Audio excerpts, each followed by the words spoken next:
Hello বন্ধুরা, সবাই কেমন আছো? আশা করি ভালো আছো। আমিও খুব ভালো আছি। আমি রুমি, আবার একটা নতুন ব্লগে অনেক অনেক স্বাগতম তোমাদেরকে। তো দেখো, আজকে বানাবো কি বলো তো, বড় লঙ্কার চপ বানাবো। দোকানে পাওয়া যায়, আমার কিন্তু দোকানের খাবারটা এতটা ভালো লাগে না, এই জন্য আমি বাড়িতে বানাই। তো মার্কেটে গিয়েছিলাম, তো মার্কেট থেকে এই লঙ্কাগুলো উঠেছিল, নিয়ে এসেছি আজকে।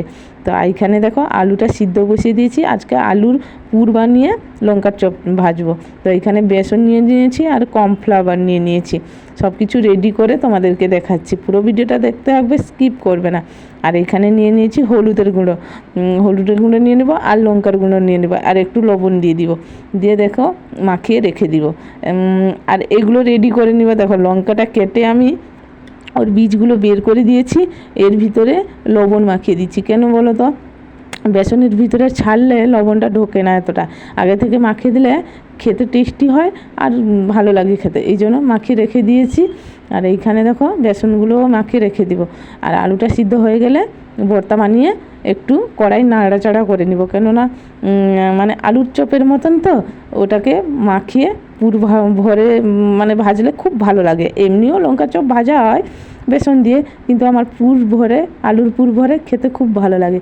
আর এক টুকরো আদা নিয়ে নিয়েছি, এক টুকরো রসুন নিয়ে নিয়েছি এই আলুর ভর্তাটা বানানোর জন্য।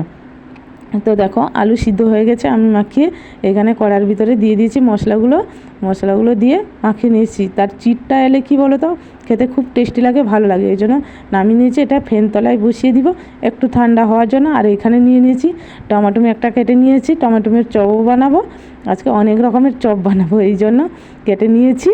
তো বসে পড়েছি এখন চপ ভাজতে। তো তেল বসিয়ে দিয়েছি, দেখো বন্ধুরা, তেল বসিয়ে এখানে সব রেডি করে নিয়েছি। আর আমি যা কিছু বানাই নিজে একা বানাই, কেননা তোমার দাদাভাই এখনও ডিউটি থেকে আসেনি, ওই জন্য আমি একা বানাচ্ছি। এখন তোমার দাদাভাই চলে এসছে কাজ থেকে, তো ও চান করে চলে এসছে। আমি বললাম একটু লেগে পড়ো না আমার সঙ্গে, তো ও লঙ্কার চপগুলো ভাজছে। আর এতটা পরিমাণ লঙ্কাগুলো বড় বন্ধুরা, আমি মানে তেলে ছাড়লে তো ভাজা তুলতে পারছি না। তো তোমাদের দাদাভাই ভেজে দিল। দেখো লঙ্কার চপগুলো কত সুন্দর হয়েছে। দেখো, তোমরাও এরকম বাড়িতে ট্রাই করে খাবে, দেখবে খুব সুন্দর লাগবে। দোকানের খাবার তো মনটা ভর্তি হয় না। আর আমার কালো ঘাম বেরিয়ে গেলো মুখ থেকে, দেখো এইটুকু ছাকতে। প্রচণ্ড পরিমাণের গরম দিয়েছে বন্ধুরা, কি বলবো তোমাদেরকে। তো এইখানে দেখো কত রকমের চপ বানানো হয়ে গেল। এখানে আলুর চপ বানিয়ে নিয়েছি, টমেটোমের চপ বানিয়ে নিয়েছি, লঙ্কার চপ বানিয়ে নিয়েছি। তো ভিডিওটা এই পর্যন্ত, ভালো লাগলে একটা লাইক করে পাশে থেকো।